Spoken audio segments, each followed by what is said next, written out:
ceux qui sont avec lui dans le gouvernement sont déjà harassés, fatigués. Parce qu'en fait, ils s'éternisent. Bien sûr. Il ne faut pas savoir. Bien sûr. Parce que, disait-il, on gouverne avec sa génération. Ils me font savoir, monsieur Jean-Jacques. Ils me font savoir. La preuve, c'est que tout ce que la presse dénonce aujourd'hui, c'est leur façon à eux de dire à Paul Biya, nous ne sommes plus d'accord avec toi. Parce que plus vous durez au pouvoir, monsieur le président, plus on a l'impression qu'on est inutile. Et du coup, on a la main dans la caisse, on s'occupe des caisses publiques et puis on construit les villas. Quand Hoffoy arrive dans le même sillage de la cinquantaine, ils ont une longue expérience politique pour avoir été déjà à des postes de responsabilité dans l'Union française. Postes qu'ils ont occupés à l'âge de 25 ans, 30 ans, etc. Même Aïdjo, quand il arrive à 36 ans, il est à 22 ans député de l'Union française. À 22 ans. Vous connaissez un député camerounais à 22 ans? Là, au moment où nous parlons. Vous en avez un? On a l'impression que c'est la case des retraités, finalement, à l'Assemblée nationale. Abdou Diouf dont on parle. Abdou Diouf est né la jeunesse et les personnes âgées. Mais il dit que la vertu des personnes âgées, c'est qu'ils soient dans la justice. Et la justice, là, c'est qu'ils sachent que les jeunes, c'est eux qui détiennent la force. Donc, si tu as un pays qui doit se construire et qui essaye de se construire en mettant hors jeu ceux qui détiennent la force au profit prétendu de ceux qui détiennent l'expérience, cela veut dire qu'on ne sait pas ce que c'est que l'expérience. Mais il vous dit quand même, dans ses arguments tout à l'heure qu'il y a quand même des pays là où on a vu les jeunes arriver et ces pays-là ne sont pas plus debout que le Cameroun. Mais je vais te citer quelque chose de simple. Oui, est arrivé. Est-ce que le Sénégal s'adresse au Cameroun, Valère Bessala, lorsqu'on suit cette actualité et qu'on établit ce pont-là, il y a un peu plus de juvénisation de ce côté, une nouvelle génération, le MRC semble indiquer que, bon, vraiment, ceux qui sont là, c'est à vous que le Sénégal s'adresse. Est-ce que de façon objective, vous pensez que on devrait poser la question à qui s'adresse le Sénégal au Cameroun? C'est une question à brûle-point et c'est une question à point nommée. Je crois qu'elle ne devrait même plus se poser puisqu'en fait pour moi cette question est une lapalissade. Moi je voudrais seulement dire... On voudrait quand même la poser parce qu'au Cameroun on a l'habitude d'entendre que le Cameroun c'est le Cameroun. Les choses du Cameroun c'est pour le Cameroun. Je connais suffisamment votre ruse et je sais que c'est une question de ruse. Vous savez, chaque génération est fille de son temps. Et le développement est fille de chaque génération. Ce que je veux dire ici, c'est que les pays ne se développent que par génération. Un pays, c'est comme une famille. Quand un père a fait des enfants, nous parlons de l'indépendance, nous sommes nés, il a grandi, il en a fait d'autres, il lègue à ceux ou à celui qu'il pense être le plus à même de suivre l'héritage. Commençons par le Sénégal, finissons au Cameroun. Senghor, en 1976, il n'avait rien inventé. Rien inventé. Il avait modifié la constitution pour faire de Abdou Diouf, qui était son premier ministre, le successeur constitutionnel. Aïdjo n'avait rien inventé, donc en 1979, quand il avait fait la même chose. Dites-nous peut-être que c'était les commandes de la France, mais nous restons dans les réalités factuelles légales. Donc 1976, Abdou Diouf étant Premier ministre savait déjà. Et quand vous suivez l'une de ses interviews, après qu'il soit plus président, après 2000, il disait effectivement qu'il allait rendre visite à Senghor, qui était allé en vacances au sud de la France, et lui avait dit, je suis déjà fatigué, après toi, ce sera toi. 1976. On a fait la même chose au Cameroun en 1979 et Biya arrive au pouvoir. D'ailleurs que Biya avait rencontré Senghor, les deux premiers ministres, au Sénégal en 1978. Ce que je veux dire à ce niveau, M. Jean-Jacques Zé, c'est que Aïdjo est arrivé au pouvoir à 34 ans, donc à 58, après avoir remplacé André Marie Mbida, il est devenu président à 36 ans. C'était la jeunesse. Alors, je refuse qu'on dise que la jeunesse ne peut pas. Parce que nous tous nous contemplons aujourd'hui le travail d'Ahidjo. C'est lui le fondateur même en fait de cet État. Puisqu'en fait nous n'étions pas un État avant qu'il n'arrive au pouvoir. C'est lui qui a fondé l'État. Et pour ceux qui aiment toujours à comparer Ahidjo et Paul Biya, ils trouvent toujours qu'Ahidjo est plus bonifique que Paul Biya. Qu'Ahidjo est plus bonifié que Paul Biya. Vous voyez? Donc on ne peut pas dire que la jeunesse ne peut pas. On ne peut non plus aussi dire que la jeunesse ne peut pas, parce que ceux qui disent que la jeunesse ne peut pas, bon, Manga est jeune, je comprends, je le comprends, peut-être on trouvera une explication à lui. Mais ceux qui disent que la jeunesse ne peut pas, c'est justement ceux qui ont prêté des flancs à ce pouvoir, qui a annihilé la capacité de la jeunesse à devenir dans l'avenir, c'est-à-dire le système éducatif. Si vous dites que la jeunesse ne peut pas, ce n'est pas la faute de la jeunesse. C'est la faute justement de ceux qui étaient censés, c'est-à-dire nos aînés qui étaient censés mettre en place un système éducatif efficace pour que la relève soit suivie. On ne vit pas pour soi, M. Jean-Jacques Zé. Nul ne vit pour soi. Si vous vivez pour vous-même, ça veut dire que, soit vous êtes un irresponsable, soit vous êtes un mécréant, ou vous êtes un criminel. Aussi simple que ça. Un État, ça fonctionne comme une famille. Vous ne pouvez pas comprendre que des gens qui, justement, ont pris le pouvoir étant jeunes, ont pris 40 ans pour arriver là où on en est là, et finissent par dire qu'en fait, ils doivent encore s'éterniser parce que la jeunesse qu'ils étaient censés former est incapable de prendre la relève. Est-ce que la jeunesse est libre de son auto-formation? C'est-à-dire que, est-ce que la jeunesse se forme d'elle-même? C'est la question. Je vais donc dire en fait que nous devons comprendre la logique politique du pays, du Cameroun aujourd'hui, qui dépasse celle du Sénégal. Je vous ai parlé de Senghor. Abdou Diouf a pris le pouvoir démocratiquement. Il a fait 19 ans. Il est parti en 2000. Mais à un moment, ils ont voulu brûler les générations. Parce que Wade n'était pas de la génération qui devait prendre le pouvoir. Mais comme l'aîné Limbi l'a dit tout à l'heure, Wade était un boxeur, un peu comme Babo en Côte d'Ivoire. Et donc, on lui a donné ce pouvoir-là, mais il n'était plus de la génération. Et il s'est quand même arrimé, il a fait les efforts de s'arrimer pendant les 12 années où il a été dans la scène du Sénégal. C'est-à-dire qu'il n'a pas fonctionné avec le Sénégal comme s'il était encore dans les années 60 ou 70. Il s'est arrimé dans ses gouvernements successifs. Vous avez quand même vu, il a aéré avec une certaine jeunesse. Les Macky Sall sont arrivés sous Wade. Quand Macky Sall prend le pouvoir en 2012, il avait déjà été Premier ministre à 40 ans et beaucoup moins. Vous comprenez? Et quand Wade a voulu justement changer cette constitution-là pour s'éterniser, c'est justement ces jeunes-là qui lui ont dit non. C'est le temps de notre génération. Et je dis, Macky Sall, il a pris le pouvoir. Lui aussi, il a voulu faire comme ses aînés.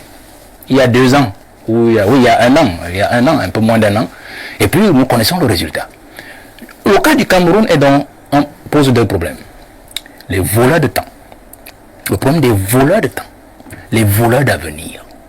Chaque fois qu'une génération va s'éterniser au pouvoir, elle va voler le temps des autres générations, elle va voler l'avenir du pays et de la nation.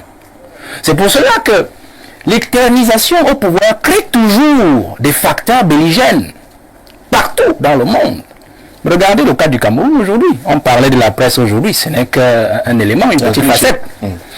Bolbiami, il met 43 ans l'année prochaine, le 6 novembre, il fera 43 ans au pouvoir. Ça fait 2 générations de sacrifiés. 2 générations, si nous prenons la génération politique à 20 ans. À 20 ans. Ça veut dire que quand il avait pris le pouvoir en 82, Maxi, 97, 2000, il devait laisser l'affaire là. Il devait laisser. Pour que la génération, justement, par exemple, de Maurice Kamto, au patron de M. Mengue, prenne le pouvoir. Je suis en train de vous dire ceci. Qu'il a sauté 2 générations, dont celle de l'aîné Maurice Kamto. Vous comprenez? Donc celle de Mara Famille Ouyaya qui se gesticule aussi en prison. Parce qu'on ne va pas parler seulement de Maurice Kamto, parce qu'ils sont de 2 générations. Il y a 2 générations en dessous. Et c'est pour cela que même ceux qui sont avec lui dans le gouvernement sont déjà harassés, fatigués. Parce qu'en fait, ils s'éternisent. Bien sûr. Il ne faut pas savoir. Bien sûr. Parce que, disait-il, on gouverne avec sa génération. Il me faut savoir, monsieur Jean-Jacques. Il me faut savoir. La preuve, c'est que tout ce que la presse dénonce aujourd'hui, c'est leur façon à eux de dire à Paul Biya, nous ne sommes plus d'accord avec toi. Parce que plus vous durez au pouvoir, monsieur le président, plus on a l'impression qu'on est inutile. Et du coup, on a la main dans la caisse, on s'occupe des caisses publiques et puis on construit les villas, on ne fait rien du tout. Parce qu'en fait, c'est aussi ça, la routine. Donc, Paul Biya a volé 2 générations aux Camerounais. Et comme il a volé 2 générations aux Camerounais, il a aussi volé le développement des Camerounais. Parce qu'en fait, sur ce qu'on considère comme vol de génération, il y a eu des scrutins à l'issue desquels il a été élu. On viendra à cela. Il y a eu beaucoup de complicités de vol, parmi lesquelles des complicités venant des jeunes. Qui ont voté, ou des complicités. Qui ont appelé le Je suis tout à fait d'accord avec vous. On va peut-être revenir, peut-être dans le prochain débat, avec les logiques anciennes. Mais je dis qu'il a volé 2 générations. Et quand il a volé 2 générations, on se retrouve dans la situation où le développement ne peut que piétiner. Parce qu'en fait, un homme d'une certaine époque, s'il n'a pas actualisé son logiciel à l'époque dans laquelle il se trouve et à l'époque dans laquelle il gouverne son pays, automatiquement, il se met en retrait du développement, en retard de développement, parce que les nations ne fonctionnent que par concurrence et par rivalité. Les nations qui évoluent, regarde le Sénégal, ils sont 18 millions. Hein. Ils ont un budget sensiblement au même niveau que le nôtre, 7 000 milliards. Vous voyez? Ils n'ont même pas autant de ressources que les nôtres, même si notre ressource est encore pratiquement intacte, vous comprenez? Mais c'est un pays qui évolue génération par génération, et chaque génération fait son temps et s'en va. Celle qui fait son temps doit être donc comptable de son temps. Ça fait donc que chaque fois que vous volez une époque ou un temps politique à une génération, vous vous rendez en fait incomptable de ce temps-là. D'accord, mais on a quand même entendu le président Biya qui a survolé ces différentes générations. On dit survolé, vous dites voler. Dans tous les cas, on se comprend dans le fond. Simon Metsengue, lui, il dit que nous Dieu au pouvoir que qui peut, est-ce que celui qui peut, qui a marqué des points, qui a été élu avec des scores aussi importants, est-ce que ce n'est pas ça qu'il faut retenir au lieu de considérer comme Walid Bessala que c'est un vol de génération? Bon, Jean-Jacques, vous me prêtez là une expression que je ne voulais pas utiliser. Je voulais dire que parler du Sénégal qui parlera au Cameroun, c'est pas un sujet nouveau.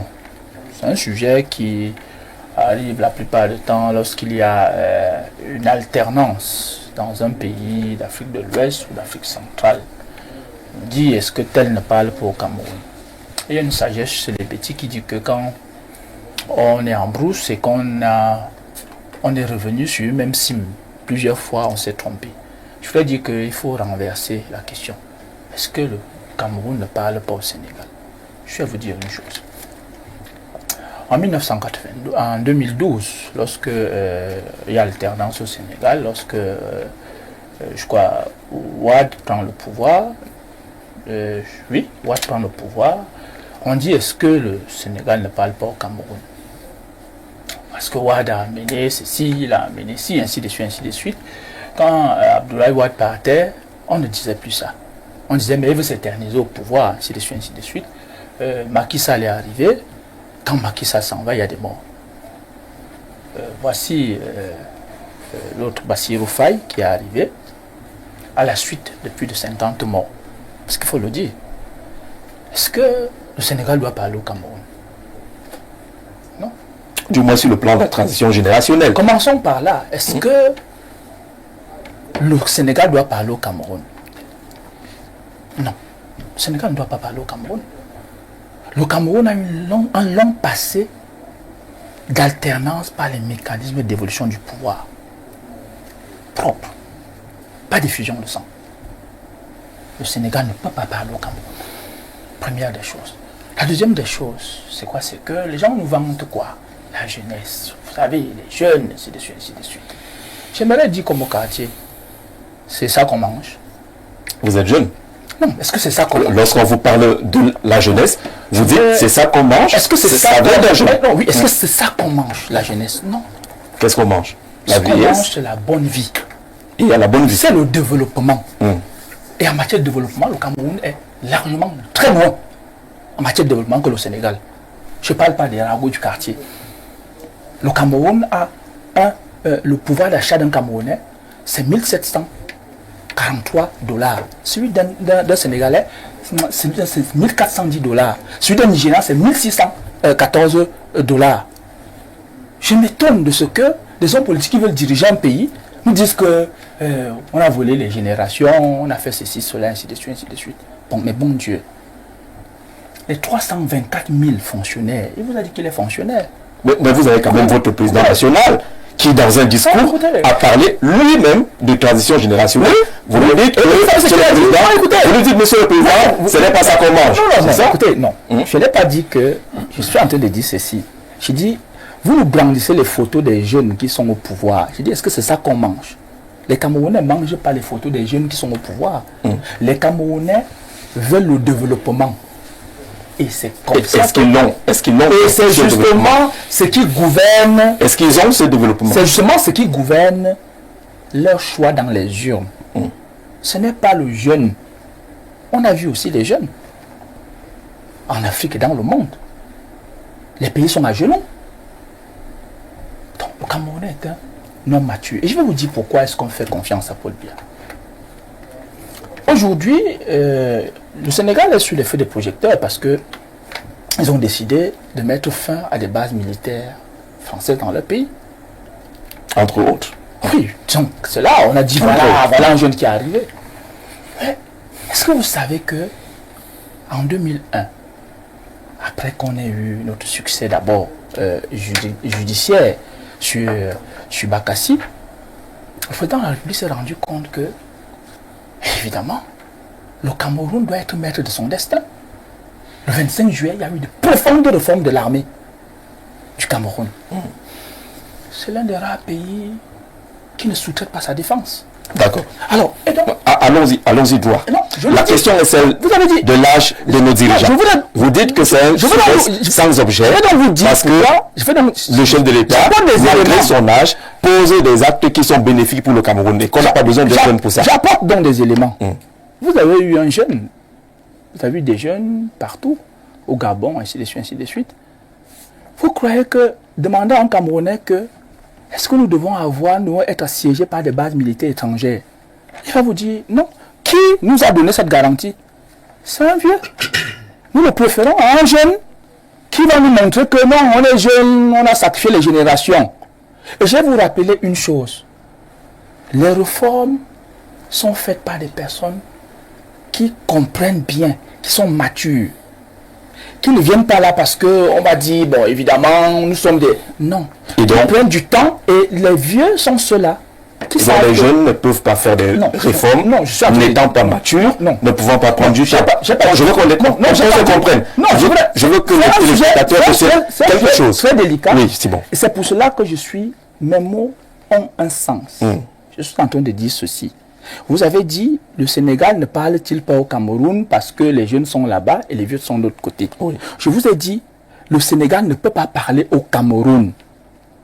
En revanche, c'est le Cameroun qui devrait parler à beaucoup de pays africains. Parce qu'en réalité, on ne vote pas un candidat parce qu'il est jeune ou parce qu'il est vieux. Mais parce qu'on pense qu'à travers lui, la vie du pays va changer. Et je vous ai dit que au Cameroun, nous avons un long passé d'alternance par les mécanismes constitutionnels de dévolution du pouvoir sans effusion de sang. Je vous dis, avant Macky Sall, il y a eu effusion de sang au Sénégal. Après Macky Sall, il y a eu effusion de sang. Donc, nous au Cameroun, on ne veut pas perdre des citoyens parce que... D'accord. Parce qu'on veut les jeunes à tout prix. Maintenant donc, pour chuter, j'espère que je n'ai pas beaucoup parlé parce que j'ai... Non, vas-y, on a très envie de comprendre le sens de ton propos. Donc, je voudrais donc dire ceci. Les Camerounais qui sont très matures, peuple souverain et maître de son destin, vont aux urnes et iront aux urnes en octobre prochain. D'accord. Et ils vont voter Paul Biya. Il aura 93 ans. Parce qu'il aura 93 ans le 13 février prochain. Nous allons le voter. Pas par convenance, mais par objectivité. D'accord. Pour ce qu'il va nous proposer, il nous a dit, voilà les piliers de l'émergence que nous mettons en place. Ces piliers, nous allons les suivre malgré les turbulences du monde. Donc, de ce fait, je ne vais donc pas aller voter quelqu'un parce qu'il me dit qu'il est jeune. Et qu'à la fin, que ce soit en Capharnaüm ou au Cameroun. D'accord. D'accord, Elimi Lobé, Simon Metsengue, avec beaucoup d'arguments, est en train de démontrer que ce n'est pas un argument politique que d'être jeune. Ceux qui sont là ont la maturité, ont l'expérience. On a entendu Willy Mungue dire également que les jeunes, c'est un peu dangereux. Le point de convergence entre les deux, c'est qu'on considère qu'ils sont des jeunes, mais qui semble dire qu'il n'y a pas de place pour les jeunes. Non, je n'ai pas dit ça. Il faut donc finalement savoir ce que vous dites. Je n'ai pas dit ça. J'ai dit ce que j'ai dit, mais je n'ai pas dit ça. Qu'il n'y a pas de place pour les jeunes. Non, je n'ai pas dit ça, puisque il y a 324 000 fonctionnaires. D'accord. 90% sont des jeunes dans le gouvernement. Vous avez donc dit que vous appelez que les jeunes ont leur place, ouais. Mais en ce moment, nous avons besoin d'un leader éclairé, et c'est Paul Biya. Et c'est Paul Biya. Élimi Lopin. La Bible nous apprend que... Est-ce qu'il y a Paul Biya dans la Bible? La Bible nous apprend que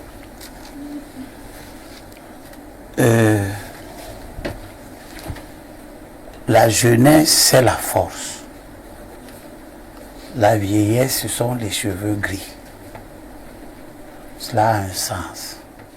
La jeunesse, c'est la force.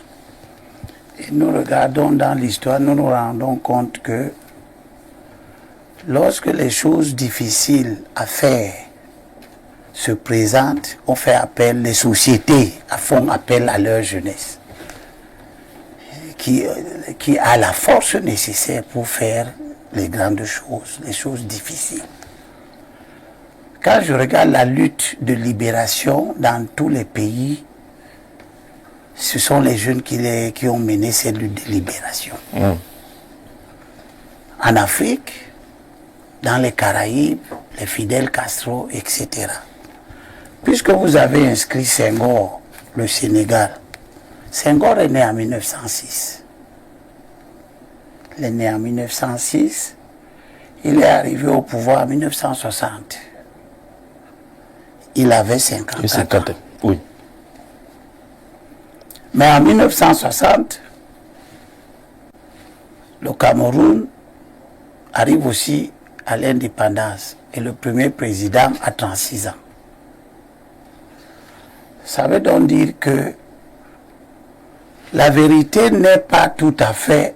Le problème n'est pas en tant que tel une question de jeunesse. Mais quand Senghor arrive à 54 ans, il a déjà été ministre en France. Quand Houphouët arrive dans le même sillage de la cinquantaine, ils ont une longue expérience politique pour avoir été déjà à des postes de responsabilité dans l'Union française. Postes qu'ils ont occupés à l'âge de 25 ans, 30 ans, etc.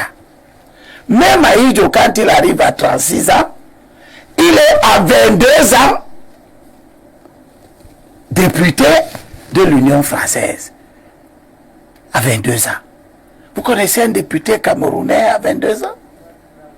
Là, au moment où nous parlons. Vous en avez un? On a l'impression que c'est la case des retraités, finalement, à l'Assemblée nationale. Abdou Diouf dont on parle. Abdou Diouf est né, il est le petit frère de Biya de 2 ans. Biya est né en 33, Abdou Diouf est né en 35. Et Abdou Diouf est premier ministre en 1970. Il a 35 ans.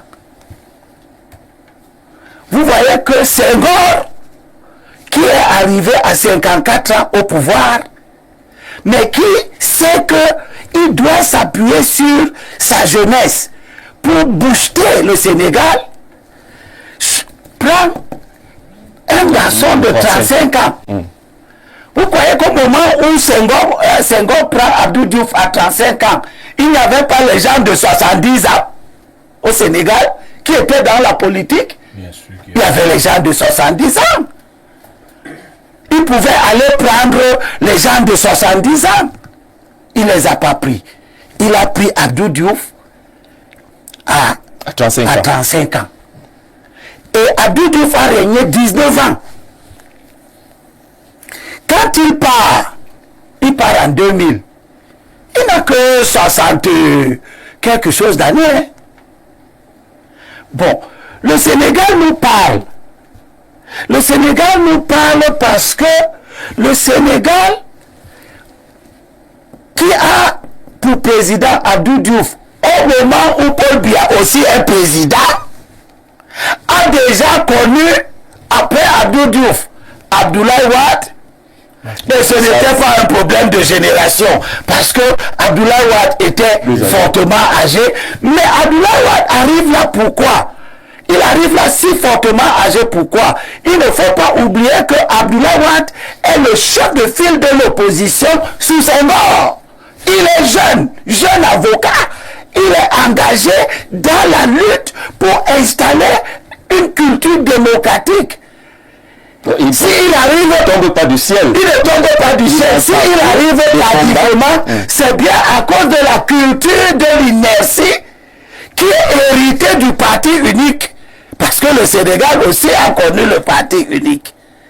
Mais Abdou Diouf consent à partir. Et quand il vient avec qui? Avec des jeunes, peut-être que les gens ne savent pas. Mais quand nous sommes là, les Macky Sall que vous voyez là, et tout ça, ils étaient comme vous. Ils étaient comme vous. C'était des jeunes qui venaient de sortir des universités, qui animaient la vie politique sénégalaise. Et c'est avec eux que Abdoulaye Wade arrive au pouvoir. Un peu comme si Abdoulaye Wade avait le souci de transmettre l'expérience et le savoir. Et Macky Sall s'en va, Sonko arrive. Rien ne nous dit que les Sonko ne vont pas chercher à rester 40 ans au pouvoir. Sauf que les prédécesseurs ont déjà installé la société sénégalaise dans une forte culture de l'alternance, le changement. C'est peut-être ça qui fera que plus jamais personne au Sénégal ne fera 30 ans au pouvoir. Parce que la société elle-même n'accepte plus ça. Vous ne trouverez personne au Sénégal qui tienne le discours que Simon est en train de tenir. Parce qu'ils ont vu les bienfaits de l'alliance entre la vitalité de la jeunesse et l'expérience des vieux. Mais qu'est-ce que nous dit la Bible? J'ai gardé deux petits morceaux choisis. Versets, oui. Oui. La Bible nous dit, c'est le roi Salomon qui parle.